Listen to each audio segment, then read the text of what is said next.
Hi, thank you very much. We are starting our afternoon session, and it's my privilege to announce the living legend of UK pathology, one of the most inventive colleagues I had privilege to meet, somebody who is making mark on British pathology for more than 2 decades, starting with pathlinks, lean, and moved into the world of digital pathology. It's really my pleasure to have you here, Dave. Thank you very much. It's going to be difficult to live up to half of that, I think. What I'm going to tell you about is a work in progress, and how we went about things, why we did what we did, and some of the mistakes we've made, and some of the things that went wrong along the way, and hopefully some of the things you could do better, coming from our the way we've found our way through our journey. I don't have any conflicting interests. Pathlinks digital pathology services were provided by GE, and they've now, for the last 6 months, been provided by Inspirata. I've not been paid by any of them. I'm now currently employed by Nottingham University Hospitals as hematopathologist, but I'm still doing some project work for Pathlinks around digital. So just a little bit about history of Pathlinks. Start off with. It formed from a merger of 5 trust pathology services in 1998. That's Scunthorpe, Grimsby, Boston, Grantham and Lincoln. I was appointed clinical director in 98, largely because I was clinical director of the smallest lab there, and so I was seen as no threat to anybody, which is fortuitous. And one of the first things we did a clinical strategy. Given where we were, what were the problems, or how could we address them? So we did it for each discipline, and this was 98, 99. And the option we came up with for histopathology was that we had real issues about staffing in all our hospitals, apart from Grantham actually, with unfilled vacancies, and that the only way we'd be able to deal with that collectively is to work as a team based from a single laboratory in Lincoln. So we merged laboratories over a period of about 3 years, from 1999 to 2002. It sounds a bit easy, doesn't it? But it wasn't easy, but that's what happened. It's a big laboratory now, so current workload is about 62,000 surgicals a year. Consultant establishment is just over 17. I can't remember how many other staff, but the budget was about 4.5 million when I was clinical director. I stopped being clinical director in 2014. I was told you've got a sort of mixed audience, really, so I thought I'd put this slide in, which I've tried to use to explain what histopathology is to people who don't do histopathology. So essentially we start with the patient in the top left-hand corner. We take a bit of them, go through a complex manufacturing process to produce a stained glass slide. The visual data from that is analysed by the kind of charismatic, cool, good-looking people that you'd have been too scared to talk to at school, because they were going to be histopathologists. Just looking around the room, you'll spot them straight off. But the key thing is, it's not just interpretation of visual data, it's also contextualising that. And as the point I tried to make earlier, that why do you need a medical degree to become a pathologist? Because a fair amount of stuff you do, you have to contextualise. So you put it in the context of the clinical situation, you go out and seek other information from either clinician or other investigations. And our output is actionable information and knowledge. So we start with tissue, we manufacture glass, that becomes visual data, we contextualise the visual data and we turn it into actionable information. Is the workflow. When we started our sort of digital journey, we started putting business case together in end of 2013, beginning of 2014, we already had an advantage, I think, because we'd gone through quite a lot of lean process redesign around almost a decade before, and so we'd had end-to-end barcoding in blocks and slides from around 2008. And so, similar to the workstation you saw earlier, this was the design we had in 2008, integrated IT, barcoding, read the block to print an individual slide label, goes on the slide at the time of cutting, so you minimise the possibility of error. And just an example of advantage you get from that, in the first column, pre-Kaizen, was the number of block and side labeling errors we had in a 9-month period, which actually, when you look at it, was probably a little bit better than published figures. And following that, we had 2 in the next 9-month period, so a 98% improvement. If you convert that to a sigma score, where 6 sigma is, I'll put my family on the aeroplane, 5.8 is, well, at least get them halfway up the steps, because the quality is fairly good. But the problem we've got inherently about any process that involves manually putting a number in or labelling something is human beings will get that wrong about 1,000 to 2,500 times. And if you put in 250,000 cases through, you're going to inherently get a fair number of errors, and that's, you can't engineer people. Well, you've got to engineer the system to improve errors, and that is fundamental when you come to start thinking about digital, because what you're really going to have to think about is redesigning your workflow end to end, introducing barcoding in order to digitize the slide to create the visual data that we're going to interpret. So you really need to be thinking about using management techniques like Lean, which come from manufacturing and are about actually delivering high quality, consistent results every time. So why do we go down digital pathology? Because microscopes stood the test of time for 400 years. I mean, I started using one in the middle of last century, and it's perfectly good for doing what it does. Why do we want to go to digital? And can anybody spot there are 2 things about this story from Hospital Doctor that ought to cause you to raise your eyebrow? Can anybody spot them? Well, the first thing is manpower. I mean, nobody would ever get away with putting that phrase in an article. No, it's workforce. And the second thing is the date. That was 2002. And I think the sort of elephant in the room is the workforce problem never really went away. It just bubbled under the surface with sort of histo getting by for the last decade and a half, but never really fully recovering from the 1990s in terms of getting headroom to develop. And it was dependent on the fact that we had a rump of very, very experienced people who were carrying very high workloads. And 2016 actually made, first time histo staffing made national headlines. Unfortunately, I think it was around about the time that Trump got elected, which was a real problem, well, in many ways. But it was a CRC report saying that the workforce problems in histo, shortage of consultants, are going to cause problems in terms of cancer services. And this is nearly 2 years ago now, this report came out. It's a very good report, and you've seen some of the data from it already in Branko's talk. But essentially, 2016, 32% of cellular pathologists were over 55. And if you look at the next column along, there's a significant chunk between 50 and 54. I don't mean to sort of bring the problem of money and taxation up, but around about that time, there were changes to the taxation around pensions that sort of edged quite a lot of people in their late 50s into early retirement. So things spiraled a little bit there. But the number of trainees coming out was nowhere near enough to just match planned retirements at that time. It was difficult to know that we were going to get a lot of people retiring early.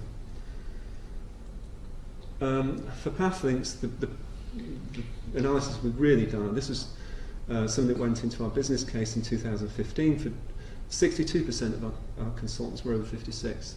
And you won't believe it, but I was one of them. And I didn't believe it. And there's a problem that, again, is not talked about, but essentially, there's a spine of the UK which goes sort of Leeds, Sheffield, Leicester, Derby, Nottingham, right now, where if you're in a medical couple, you can both got commutable jobs and lots of jobs around. You start getting out towards either of the coasts, and it's much more difficult for 2 professionals to get jobs together, and so it's more difficult to attract people. Run through training, put down routes, and they're less likely to move from the teaching hospitals in the centre of the country. And it's something we've noticed with people who love to come and work, but family are settled in Nottingham. Another issue is training. Training sort of gradually, well, changed from when I was a lad to being an apprenticeship, and it was, you know, lots of bullying and sink or swim. But basically, at the end of it, you pass the FS and carry a high workload, to one that's based on competency, which is fair enough. But the numbers for a final year trainee were around 1,500 cases suggested. It could be less than this to achieve competency. The people who are retiring in their 50s are carrying workloads of 4,000 plus, sometimes 6,000 plus, without overworking. So you've got the number of people coming out is inadequate to this number of people retiring, and they're not going to carry the same workload. And it would be unreasonable to expect that. The other problem is that for some reason histopathology was having difficulty in attracting trainees. So this is 2017 data, and the number of unfilled posts after the first round of applications to specialist training. And histo was only, you know, there was only core psychiatry training had more vacant training posts in that first round. That may change over time, but certainly was a problem then. And you add all those things together, and you can start to model in some scenarios. And this is something I put together on, you know, using Excel in the back of a fact paper, which is essentially, if we just assume in 2016 that we had 100% capacity, there was not much slack. I suspect actually it was more than, we were working at more than 100% capacity because of the amount of work going out to locums and things like that.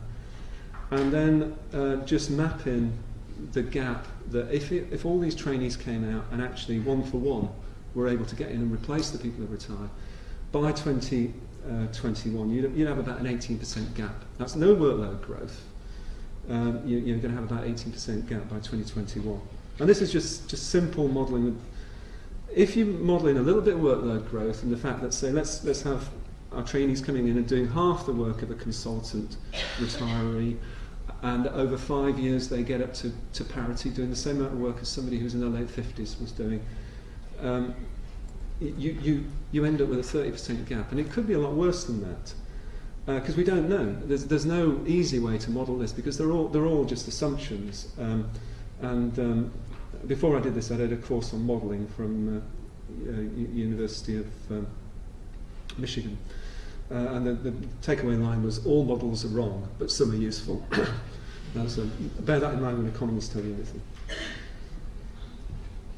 Even looking at raw numbers for workload growth is misleading because this is, and I think Branko borrowed this for one of his slides, this is workload growth at Pathlinks from, so the blue is 2013, red 2014, green 2015. So the percentage rise in cases, in blocks, and then in slides. So we can see that the slides and the blocks are going faster than cases because the workload growth that we were feeling was at the high end of complexity. Things like prostate template biopsies and stuff like that coming through, just driving more complex work.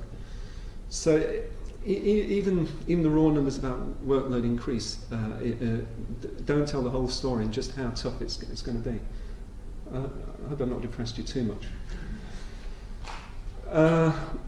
By 2015, we were already starting to see our turnaround times in Pathlinks were falling off, and this is about the time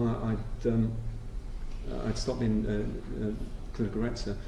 But I helped put together a paper that said, really by 2017-18, there was a very high risk of service failure with a massive impact on turning to, because of the number of retirees we've got, the number of likelihood of recruiting to those. And somewhat, I said if we had long-term sickness plus maternity, it would have a massive impact. And what happened in 2017, we had long-term sickness and maternity at the same time. So it meant that the number of 10-day turnarounds fell to about 30% by the end of that period, even using locums and blowing the budget out completely. We've not really impacted on cancer training times, but the clear thing is we were, as a service, starting to run out of road and ideas, and we had insufficient consultant capacity despite doing everything we could have thought of. So the clinical director and the general manager at the time, Mitch Honan, started building stakeholder support around recovery plan for histopathology, of which digital was going to be a key part, and they visited the department. It was really that sense of knowing your audience, getting them to understand what the problems is, and then construct the nuts and bolts of the business case around what they're going to need to hear.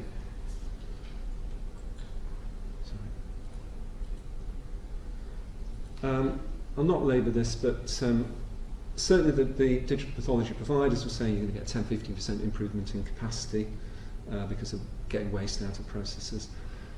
I thought there probably would be advantages around MDT preparation. I thought 10-15% may well be at the high end, given the fact that we'd already done quite a lot of lean work already. We thought that ultimately we'd inevitably be having to outsource work, just looking at the way the workforce was going to pan out over the next 5 to 10 years. But we felt that recruitment and retention could be enhanced by giving people more flexible working patterns in the way that some of the speakers this morning described. And there are also quality improvements.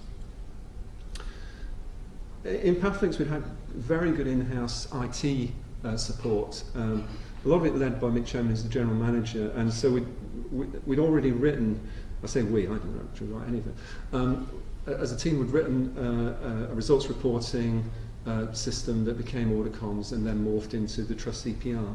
So the team that were behind that were actually available, some of them were available to help us with our project as we moved forward into digital.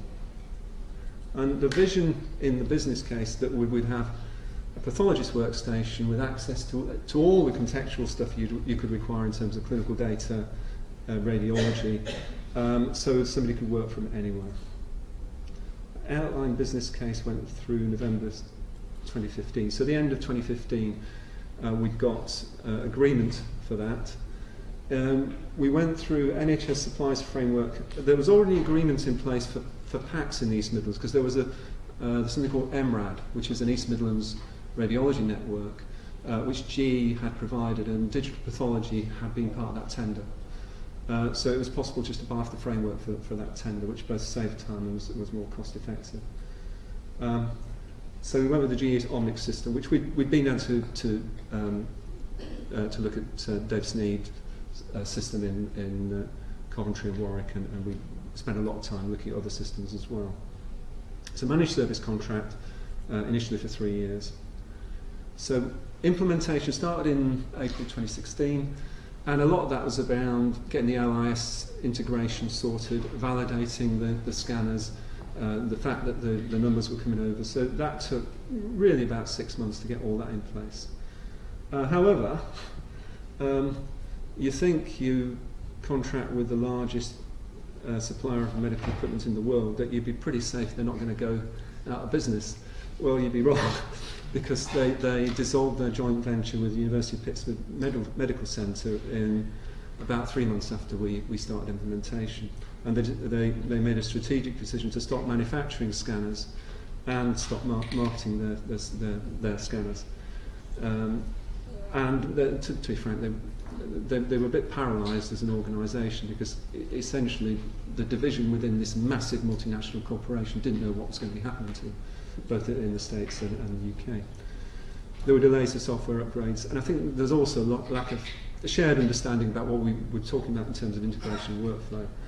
And I guess that probably cost us about a year of uncertainty until eventually they sold the Omnics business to GE in February, from GE to Omnics to Inspirata in February this year. And after some discussions with them, and the chief executive, Satish Anand, came over from the States to meet with us, along with our chief operating officer. We renegotiated the contract with them, and the contract transferred. So we, at that point, started to regain momentum. Inspirata, and they're out there, so if anything I get wrong, they can correct me. Decided that the GE scanners were not going to be supported or manufactured, so they were going to replace all the scanners by May next year. We had issues around the third-party megablock scanners that we were using already. So we've done some scanner assessments over the summer, and we've just made a decision to go with Hamamatsu S60 scanners for megablock, and it's likely that the Hamamatsu larger volume scanners will go for as well. There'll need to be a software upgrade in order to sort out the ingest, but that should be fairly straightforward and finished by the end of the year.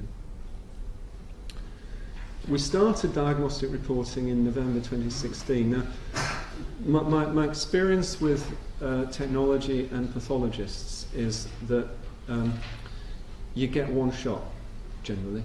That if you give somebody a half-cocked bit of kit, they'll be drop-kicking it back through their office door or attempting to do it if it doesn't work. So we made a decision that two of us were going to, chosen for our, not just looks but also placidity, would do all the validation work, but we wouldn't actually switch everybody else on until we got to a situation where we were happy it was running on rails, which we're getting close to. So I've been reporting digitally since November 2016. I stopped logging cases after about 1,500. The validation at that time, the only validation around was the CAP guidance, and that suggested you sort of double reported 60 cases, and if you got 95% concordance, you were good to go, which struck us a bit lightweight. So the two of us decided we were just going to double report and log a significant number of cases until we were happy we didn't have any discordances. So we both logged around about 1,000 cases. All our skin was scanned, breast, head and neck, and hematopathology. We scan it all at times 40, apart from the bone marrow biopsies, which we scan at times 60. And we're running breast and skin MDTs digitally as well. 5 of the pathologists are waiting to come on stream and start validating in Lincoln. We're going to wait until we've got the megablock scanners replaced so that we don't have any issues with the current ones, which sometimes don't send through a scan. But we've already started on validation of 2 pathologists in Nottingham, because we've got workstations in Nottingham, and so I've been able to report hemopath cases back and other cases back from Nottingham into the Lincoln system for almost a year. So 2 breast pathologists are reporting remotely. And the Pathics management have been negotiating with Nottingham University management about partnership working and funding consultants in Nottingham to do reporting into the Lincoln system.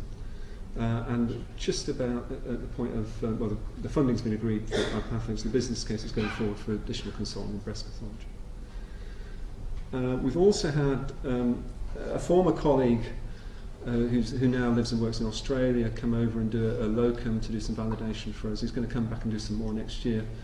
And we haven't currently got any workstations in people's homes. We're looking at the options for doing that. We can't see any reason why we couldn't put a workstation into Australia in terms of getting somebody who's GMC registered to do some work for us. If you can come over and do a locum for us, why can't you do work from there? And we've also had external pathologists from within the UK show some interest in coming to do some locums and validating their practice. What have we learned?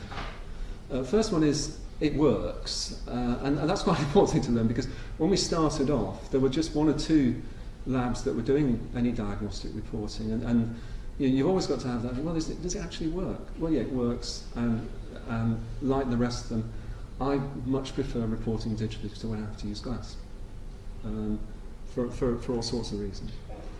And it works for reporting directly from outside the trust. So we've currently got the scanners in Lincoln. There's a workstation in Grantham Hospital. I live in Grantham still. I've not wanted a workstation at home because of stress it would cause my wife. But I live 5 minutes from a hospital. Most of my digital reporting I've actually done from Grantham Hospital, which is 25 miles from Lincoln. We've also got workstations in Nottinghamshire, and the view is, you could put them anywhere. I mean, there is no reason, provided you've got the governance procedures in place, that you could not put one of our workstations anywhere. And our workstations have got access to the LIS reporting systems and Pathosys and the digital systems. So it's like this is Grantham. it's like being in Lincoln. My Nottingham workstation is the same. This is actually my Lincoln workstation I use. Now the pile of slides there is what used to greet me on a Tuesday morning when I'd roll up about 6:30 to do a breast MDT with 50 or 60 cases. So that lot to sort through. That's gone. It's all done digitally now. So what I do is I just go into the file and click on the case to open it and review the slides, rather than have to find my way through that pile of slides. One thing that is good about the way we used to do it, it did vindicate mandatory training, including manual handling, because certainly you need to bend your knees to lift that pile of slides. When I say it works, it works. It's better than a microscope, because, for example, this case I was looking at a resection that had a very tiny area of atypical introductal epithelial proliferation. I just wanted to compare it with a biopsy. So rather than have to go and ring somebody and say, can you get slides out, I just clicked and pulled it up and stuck it side by side. So I could see, yeah, it is the area that was described in the biopsy, even though it's tiny. It's better than a microscope for low power. There's no two ways about it. It is better, because that's a mega slide that you're seeing there. So somebody put a question about mega blocks. That's a mega block.